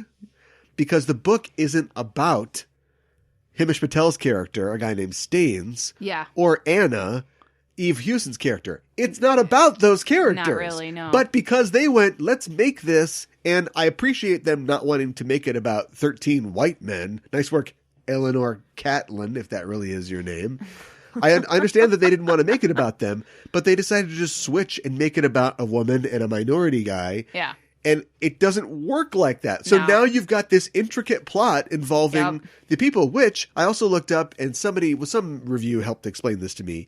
They're the planets. Ugh. So this weird, Okay. so you get it? Yeah. I We can think actually so. just wrap up after this, I guess. I think we just finished it, right? But like, we see, Ava Green shows her an astrolabe, right? Yes. And they are all the things that the people in this system. And so they will Okay. all bump off of each other, and you'll have weird connections and scenes between them. But it all ends in this one guy dying, and then somebody getting blamed for it. Well, then how do they But if you just want to correspond focus all on of the planets cute and two stuff? Yeah. romantic leads, to the detriment of, wow, here's another angry white guy. What's this white guy's name? Oh, he's got a mustache. Whoa, wow. To the detriment of all those other people, then the whole thing falls apart. The clockwork of the book falls apart. Right. We were howling. We were so upset trying to figure it out. Now I just feel drained because it's been a couple days since I've seen it. I don't feel the same, like, I don't understand what's going on. I don't feel that so much anymore. And then I read that about what the book was, and it's like, oh, all right. Now, when I say that makes total sense, nobody's off the hook here. No, because that's not what we But saw, first of all. Yeah, that's not what you did. But No. that does make sense. I can see how an author in 2013 would go, this is overcomplicated. Watch me write this. Yeah, right. This is a fun little puzzle box. Yeah. But that's not what we get in the show. And the show, I understand it's like one of six. It's a mini series. It's not really like a pilot and then like a series. But I think you can agree, and you can speak to this, is that it does not, it goes beyond not holding your hand. It literally just doesn't tell you what's going on. it just throws you in. It doesn't introduce anybody. There's no exposition. There's not like, oh, there's something magical about this island. This top hat we found. Yeah, right. There's nothing. We know nothing about Ava Green. She's weird and mysterious, but she also just is manipulative. We just reached this point, and we're going to start mentioning Ava Green. Ava Green like runs a fortune telling / like cigar gentleman's club that seems like it would be a whorehouse if there were enough women on the island. Yeah, and so she's like scheming and doing all these bad things. She steals Eve Hewson's like money, and basically like entraps her to like stay with her, to work with her, and the whole time you're like, yeah, but why is she doing any of this? Who cares? Right. And like, why is in service of what? I know. How many planets were discovered at this time? Like, had they discovered Good Pluto? Question. No. I know that's Uranus not was discovered in the late anymore. 18th century. Okay. Neptune was 1866. Neptune may have been discovered at this point, but I'm not sure. I don't think so. Because this is what I'm confused about. Because if you include Pluto, there's what, 9 planets? You're the one that likes astrology. I think it's ridiculous. Every time they find a new planet, it's like, well, how does that work? Yeah, okay. That's going to screw up your chart, Yeah. But if this... I'm sorry. No, it's major planets. It's not necessarily stuff that's further out. But if there's... Neptune and Uranus are pretty major. They're giants. I know. Giants. They affect it, not necessarily some new planet that they discover. This sounds like science to me. This is science. Oh my God. What about Quar? But what about Sedna? Stop it. What I'm trying to say is if Pluto is not even included, then there's like, what, 8 planets? And there's like 12 characters that are supposed to be all the planets. And if you include the sun and the moon, then that would be 10. But I'm going to take one away because the astral twins are the sun and the moon. That's just stupid. Yeah, it absolutely is. So then they can't correspond to all the planets. If you go to astrology... I don't think that they are necessarily I am Mars. I'm just saying that they, just like we see, the effect of the planets and their confluence, or their syzygy, I can roll, have an effect on us. The people of this town, the guy that controls that owns the land, the guy that runs the hotel, all these people form a system in themselves that will have not gravitational, but have a societal effect on the events of this one night. Did the person who wrote the article, did they mean... I'm not saying I like it. If you look at astrology, there are... And it has a double meaning, too, because a luminary is not only a light-giving body, but it is an important person, personage, right? In a particular sphere. Right. I get it. It's one of those things. It's the kind of thing that I would come up with. I always come up with these like cool double meaning type things that are just, all logic and they're just strangled within an inch of their life. And then it's like, yeah, but what's it about? What's the heart? And I'm like, I don't know. That's why I didn't write it. I understand what they were trying to go for. Right. In astrology, there are 12 different houses in everybody's chart. So is that what they're talking about? Oh my God. Okay. Yes, I guess so. Me. Let's talk about Eva Green. Why is she doing this? Why is she doing this? I have no freaking clue. Let's talk about something else too. Okay. What? Why are you looking at me like that? There's all kinds of ways that you can keep it together, keep tighten, keep it together, right? Yeah. There's one thing you can't control, and that is how your teeth will become discolored when you smoke. Wow. French people's teeth, not great, and that's, I don't know if that's makeup or if it's catching up to Eva Green. But I've never said a bad word about her appearance in my entire life. No, because she's gorgeous. But her teeth are not looking good. So get that cleaned up for my lady. Yeah, right. Do some teeth whitening. But other than that, she just looks, once again, she's working way too hard. Yeah. Okay, she's gorgeous, whatever. She's working way too hard. She's she's acting opposite a Irish board. And and yet she's still not a fan of Bono's kid, everybody. She's not, she didn't bring anything. No. And she's working way too hard. And she's doing some new accent, Everybody else had an accent. She had like an American accent. Yeah. But it would have been easy for her to do an English accent because she grew up or studied there or whatever in addition to France. Yeah. But she's like doing an American thing and it's just like, you're working too hard. You're just working too hard. You deserve better than this. I did think that the costumes were cool. And in particular, I thought that her costumes were cool. Like she has this really cool green velvet coat, which was what is this velvet? Gorgeous. Long drapey sleeves and pockets and yeah, it does have pockets. Yeah, right. Which we see because we see Bono's kid trying it on and sniffing it. Like, was she like enamored with her? Does she have like a thing for her? Why was she smelling her coat and like putting it on? Do you smell people's coats? No. Do I need to know something about you? No, okay. But I want to know why she was doing it.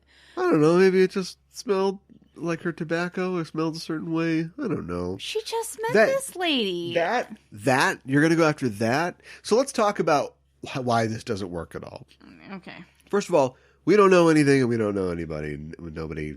People say their names. This is overstuffed. People say their names when they come on screen, but like we pointed out, 9 people in this cast are just interchangeable white dudes with different glasses and different mustaches. And, and they never say I'm not saying talk. I like it when shows don't talk down to you. Yeah. But you can't. But there is a throwing in of a person into a deep end where you just go, oh, this intricate story. Check it out. Swim forever in this story. And we're introduced to our 2 characters who arrive on a ship. Apparently the captain of the ship's an important character, but not in this show because we don't even see him. No. Unless he comes out later and goes, I'm the captain of the ship. Yeah, but they don't say is it Dunedin? I don't know. There's one in Florida too that's pronounced differently, but yeah, okay. But anyway, Dunedin, it's a rough and tumble place. From the top of the stairs to down your pairs, it's gonna be bad. Right. I'm not saying the guy from Aladdin at the beginning of Aladdin. Yeah, right. Just give us some, but there's no setup. No. And then just when we're getting a foot, actually no, it starts with the climax or the inciting incident or whatever you call it, the peak of the action in this. Not a murder, but this body is found. Mm-hmm. And that takes place, we learn, 9 months from when they arrive by ship. Which is what we see. So not only are we watching the building tension of this girl getting screwed over and then I guess something will happen to Staines or whatever, but that is immediately undercut by us flashing forward and going, she's a prostitute. Yeah, she's a prostitute. It's like... And what? And they think she killed this guy, or at least she was there when he died, so they lock him up. But then she's got a dress stuffed full of gold. Yeah, they lock her up. And so she immediately gets out of there. Yep. And then the guy who was the clerk seems like he knows her, and you don't know anybody's connection to anybody else. Nope. She's gonna meet Slackjaw is gonna meet with Yesterday, but then it seems really important to Eva Green that they don't meet for some reason. So she lies to her because she can't read, so she doesn't end up going, and she ends up basically staying in in Eva Green's house. Right. But Eva Green's husband is a prospector who is the dead man. We learn later. Yeah. Right. it doesn't. I know, and it's a different guy who she. When you look at a clock, there's 12 numbers on it. And there's hands. Yeah. And the hands are Hamish Patel and Eve Houston. No. And then you open up the clock and there's all these gears. Yep. If you want to know what time it is, you don't just stick your head in the gears. No, you need to. So I understand that there are things, machinations in a story. Yeah. But it doesn't, seeing them is not interesting. You've proved that conclusively. There's not a through line. There's nobody to follow. There's nobody to follow. Rooting. Ostensibly, we're rooting for the cute leads, but we don't really know because we don't know anything about them. We don't know anything about them, and it's really disconcerting that it jumps around so much. At one point, I think you turned to me and said, "We're watching." I can't even remember what it was. So ostensibly, you would think chronologically, yes, we know that this event has happened in the future, but we're following. Oh, that's an albatross. It's a bad writing, by the way. Don't shoot it. That's bad luck or whatever. Yeah. But they're meeting and we go, okay, we're going to watch the events unfold, right? But then we flash forward and you think, okay, well, I guess we have to sort of manage and find parallels in the two. No, there's no parallels in the storylines. No. And then she gets out and he's like, did you kill him? And she's remembering. She's like, oh, wait a minute. I remember that night. So we're in a flash forward and she flashes back to 8 months and 30 days. Yeah, right. To what happened the night before. While she's having that flashback, we flash sideways to see Patel's character, who we have not tracked into. We have not located him in the 9 months future yet. No. We're just going sideways to him, and he's nude and smoking opium, like I feel when I'm watching this show. I know. So it's a side flash in a flashback contained in a flash forward. Yeah, I feel like I'm taking crazy pills. Exactly. Yeah, it's I think maddening is a good word. Not bright. not illuminated. It's dimly lit. Dim-witted. Lemon dim. Yeah. I don't care. And we find out at the end of the first episode, like they're saying the guy who was murdered's name. I won't say who it is in case. Just don't watch this. He was murdered, but then there's another. We didn't know who the character was. But is the body that they're carting around the whole episode? That's at somebody else, right? I don't know. Because the Maori guy's like, that's my brother. Now, are we going to find out later that he considers him to be a brother? That's what I want to know. But it is the guy. That's what I want to know. Eva Green's husband, or is it literally a Maori guy's brother who is a Maori guy? Right. Well, we don't know. We don't know because we didn't see the dead body's actual face. There is nothing. It is like coming in. It's like coming in and watching 15 minutes of a movie in like the end of the second act. Yeah. Or maybe the middle of the second act. Right. And then like, all right, you want some more? Like, no, I'm good. No, Thank you. don't. I feel like I have interrupted something. This show is watching itself. This show is masturbating, and I don't want to interrupt it. I don't want any part of it. So, seriously, I cannot recommend enough. Do not waste your time. Do not watch this. You are recommending that you do not recommend it. Yes. Yes. Don't watch this. You will thank us. I'd rather see what Ben Shapiro's cooking up. Oh my God. Watch this. No, I don't know about that.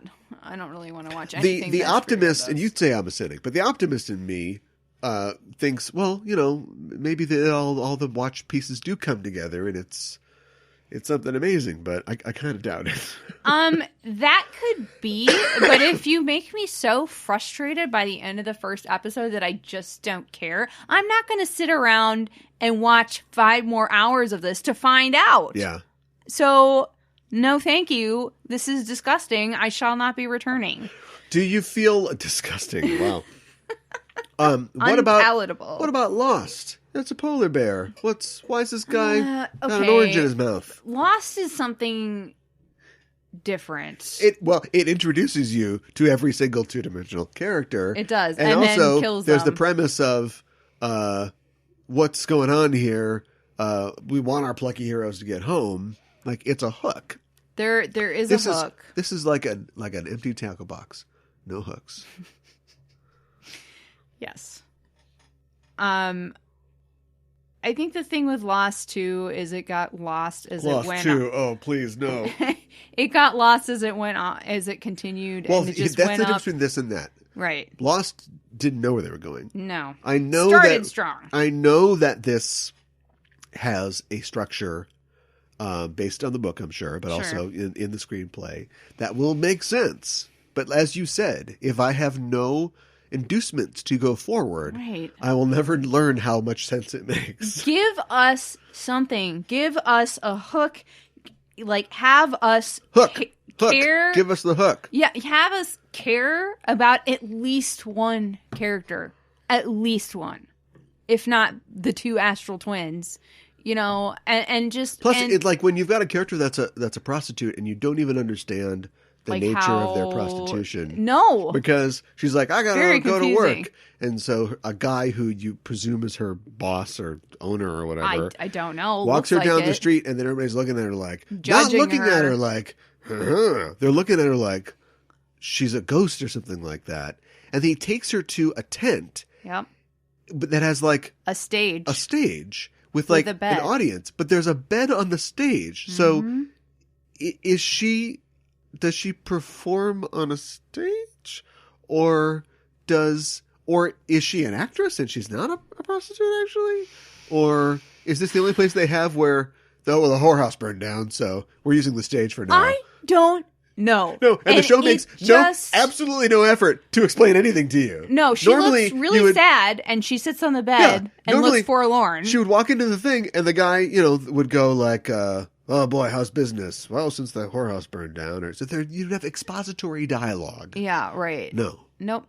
And like, so somebody has sex with her, and then other people watch. Like, what? Yeah, I don't know. What? Do you wish that I had picked the second episode? I don't know. Maybe For the first time, it might not have mattered. it might not have mattered. I know that's it's kind of sad. And I think you even mentioned we were watching it. Like, I'm pretty sure this is the first episode. Yeah. Yeah. So anyway, I think you can put the cap on the Luminaries. Mm-hmm. Turn a blind eye to the Luminaries. Turn off the Luminaries. Turn off the Luminaries.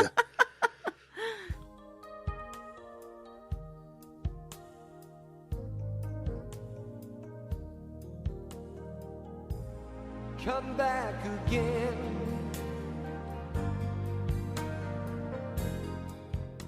Well, there you go. They can't all be winners. No. Is that what we're supposed to take away from this? That without Maybe bad we're shows like the Luminaries, we won't appreciate You ever good think shows? you're not the main character of your own life? Yeah, I know what you mean. It's not for Can you explain us. it to me? It's not for us. I don't know. Do you think I'm somebody talking will about my enjoy life. us? Oh, okay. Maybe we are the characters that have been elevated past the characters who are not listed, by the way, on the Wikipedia page as being protagonists of this novel. Right. Maybe we have somehow found ourselves being advanced to this position, and people are confused by what we do. I mean, yeah, I mean, it's entirely possible, but I like to think that we at least try to elucidate our opinions and, you know, what we think of stuff. And sometimes you know? I do feel like derpy. Yeah, okay, I can agree with that. Me too, a little bit. Yeah. well, I guess join our circle. What do you call a system? I suppose. Right? I suppose, yeah. What do you call? Get yourself on our chart. I don't know. For social media on our astral plane, where you can No, find. there Yeah, you go. right. Sure. Get on our plane. Get on our plane. You can find us on social media at Just Enough Trope, Facebook, Twitter, Instagram, and all those great places. Also, we would appreciate it if you subscribe to our show. Yes. If you're going to listen, you'd enjoy that more on a plate. And the plate in this case is subscribing to the show and getting it whenever it comes out. Also, give us a rating and a review. We'd appreciate that. Yes. Because it helps us know how you think we're doing and also tells the computers, the real puppet masters, that we're doing a good job. And it can move us up Yes. in those ranks. Yeah. So give us 5 nuggets of gold Oh, boy. that are in your dress, Yep. I guess. What's going on there? She seems to have no clue But she as to forgot how it got there. Because she got fell high asleep? because her astral twin got high. Yeah, because she was like, "No, I didn't smoke opium And last night." except for yeah, right, you're right. Oh, I'm Lady, it seems like you're me. Lady, you seem like a junkie. I know. You seem like you're unreliable, but okay, you didn't do it last night. Yeah. Yeah, it would be different if she didn't smoke opium at all. It was I like, know. You smoke opium? Not last night. I know, right? Do you know it's Tuesday? Right. Maybe I did. But I think that she was like in this plot, like she was the bag girl for the gold, and it's in her dress. Yes. So but we're how not. did it get so there? when he said go to work, he really meant like, you know, you're going to go to work, but today we're going to do this payoff or this deal or whatever, because there's some politician involved. That's probably part of it, right? Right. We're letting it go. It doesn't matter. No. Doesn't matter. Doesn't matter. So just give us Don't 5 care. stars. Yep. Luminous stars. Yes. We'd appreciate it. We'll be back next week to talk about hopefully something else. Yes. And until then, we're signing off. I'm your host, Caliban. I'm your co-host, Mikan Hana. Keep the geek fires burning. Don't wake me up too soon.